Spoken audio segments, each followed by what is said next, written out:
মানুষগুলো রাগের জন্যই জীবনের অনেক গুরুত্বপূর্ণ জিনিস হারিয়ে ফেলে।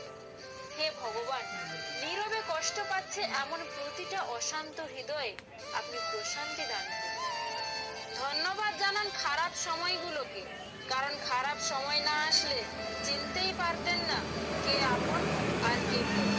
মূল্য দিতে শিখুন তার অনুভূতিগুলোকে, যে আপনাকে নিজের চেয়েও অনেক বেশি ভালোবাসে।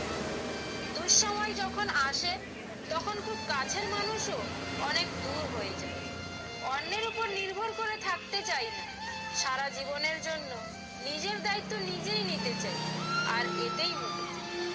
কোনো মৃত ব্যক্তিকে শ্মশানে নিয়ে যাওয়ার সময় ভেবো না তুমি তাকে তার অন্তিম ঠিকানায় নিয়ে যাচ্ছ, বরং জেনে রাখো ওই মৃত ব্যক্তি তোমাকে তোমার অন্তিম ঠিকানা দেখাতে নিয়ে যাচ্ছে। এখানেই সব অহংকারের ইতি। কিছু কষ্ট এত বিশাল যা সহ্য